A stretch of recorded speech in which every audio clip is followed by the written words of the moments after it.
Muita gente está preocupada com questões climáticas, e não é para menos. Os efeitos climáticos costumam trazer para nós muito desconforto, muito problema, eventualmente, de saúde, questões econômicas, enfim, tudo é afetado por mudanças climáticas importantes. Eu vou conversar agora com a doutora Sônia Feitosa, que já está aqui com a gente no Jornal do Piauí. Doutora Sônia, boa tarde, seja bem-vinda ao Jornal do Piauí mais uma vez. Boa tarde, é um prazer meu em estar aqui novamente, aqui na TV Cidade Verde, para conversarmos um pouco sobre o clima. Exatamente. Vamos falar um pouquinho a respeito desse período agora de maior dificuldade provocado pela baixa umidade que se registra no estado do Piauí nesse segundo semestre. Existe uma relação entre o fenômeno El Niño, doutora Sônia, e esse calor, essa baixa umidade que prejudicam e preocupam tanto as autoridades em saúde? Olha, a baixa umidade nessa época não tem a ver com o El Niño. Sempre nessa época do ano, quando se encerram as chuvas, a umidade, por conta da circulação de ventos, ficam mais fortes nessa época. Os ventos alísios, eles sopram mais frequentemente, e, por conseguinte, na ausência de chuvas, é instaurada essa condição de tempo seco por conta do anticiclone, sistema de altas pressões, que fica instaurado sobre a região central do país. Agora, na presença de El Niño, esses impactos, eles são aumentados, os impactos negativos. Por quê? Porque o El Niño, sim, aumenta a evidência de seca, a intensidade das secas. O El Niño aumenta as temperaturas e reduz as chuvas.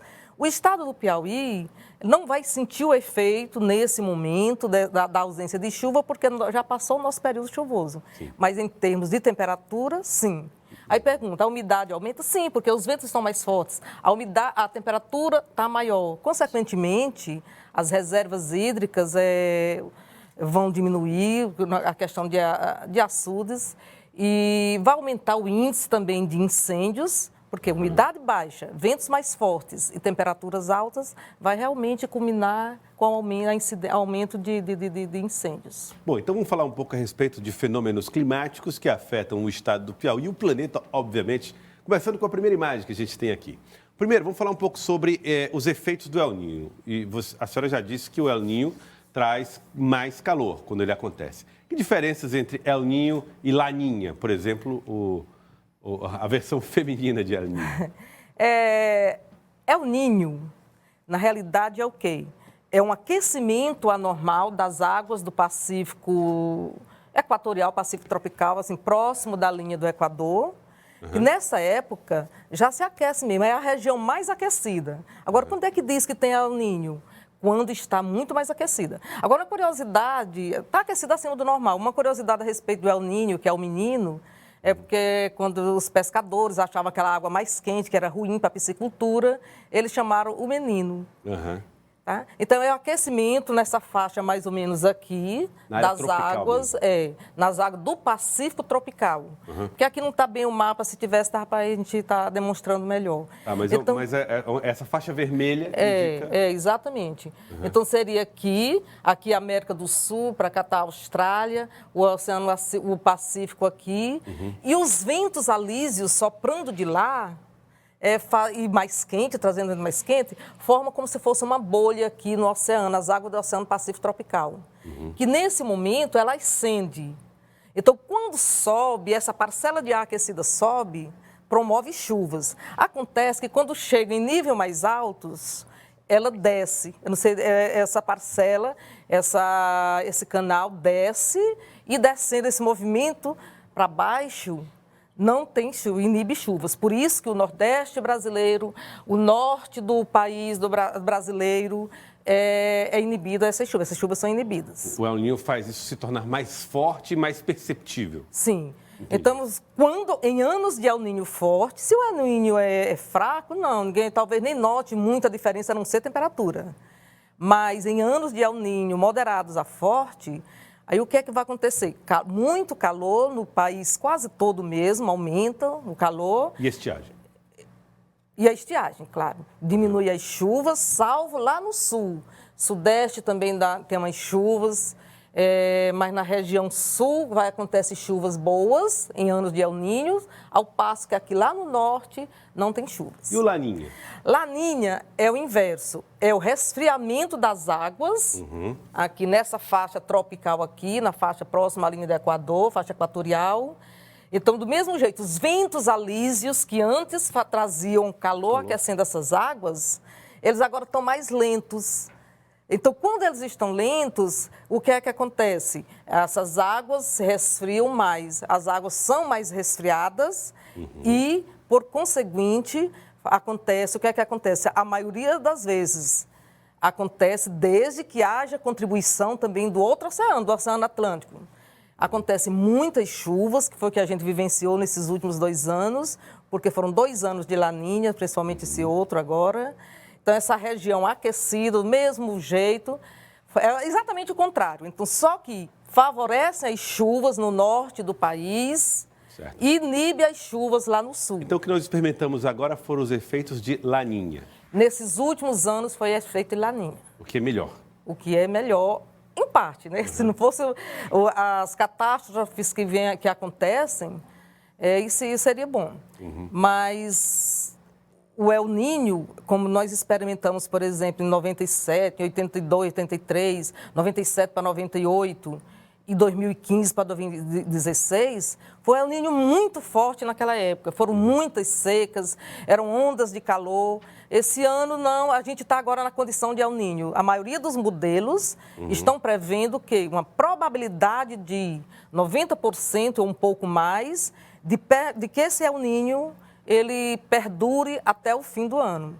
Pode prolongar mais? Sim, pode. O El Niño, para dizer que é um El Niño, há necessidade de 5 meses, você está estudando assim, a cada 5 meses, uma série de 3 meses. Então, você passa 5 meses fazendo aquele estudo para definir se é ou não El Niño ou Laninha.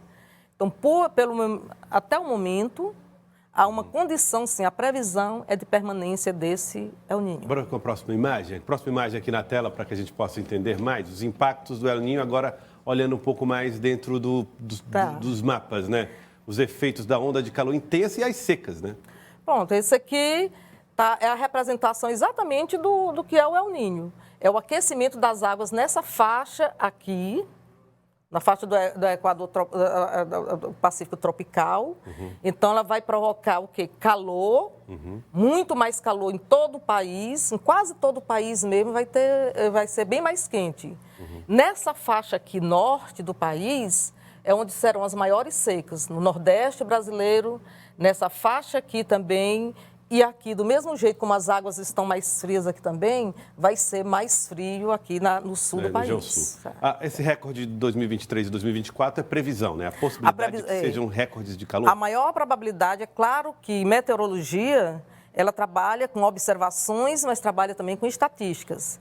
E as estatísticas, os modelos preveem que há uma grande tendência, ou seja, a maior probabilidade, 90%, de que esse El Niño, pelo menos até o fim do ano, pode ultrapassar esse ano 2023.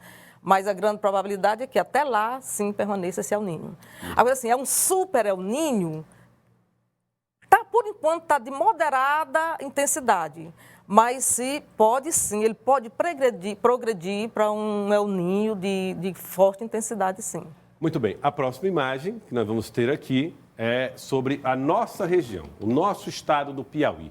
O que é que se pode dizer de previsão aí de 82%, né, de efeitos, né, no estado do Piauí, contendo as áreas mais afetadas com esse calor, essa baixa umidade, a região sul do estado do Piauí, a região dos Cerrados? Por que o Piauí, essa região, é afetada assim com mais? Por quê? Porque ela é intensificada. Na realidade, nós estamos no período seco agora mesmo. Então, daqui até outubro, fim de outubro, nós não teremos chuvas. E na presença do El Niño, que aumenta o calor, então se intensifica o quê? A umidade relativa do ar vai ficar mais baixa, os ventos alísios, aquele que eu já falei, já estão mais fortes também, eles estão fluindo mais forte. A gente observa que tem esses ventos, então vai aumentar o quê? O solo vai ficar muito mais estressado, porque a capacidade de absorção vai aumentar. Então vai ficar mais seco, vai absorver tudo que é umidade muito baixa, né? E, consequentemente, se a vegetação está seca, se não tem umidade nem no solo, nem na atmosfera, então significa dizer que esses índices de seca vai ser aumentado por essa condição. As temperaturas vão ficar mais elevadas por essa condição, porque não tem umidade nem no solo, nem na atmosfera, e as reservas hídricas, mesmo aquelas reservas acumuladas em açudes, em rios, elas vão ser diminuídas também. Então, as temperaturas vão sim ser mais sentidas nessa época e intensificadas pela própria estação agora, que é uma estação seca para nós aqui no Piauí. Doutora Sônia, eu quero agradecer a senhora, muito obrigado pela participação aqui no Jornal do Piauí de hoje. Eu é que agradeço essa oportunidade e uma boa tarde para todos. Uma ótima tarde para a senhora também. Doutora Sônia Feitosa, falando a respeito do nosso clima, do tempo, da meteorologia, as previsões que não são tão animadoras, né?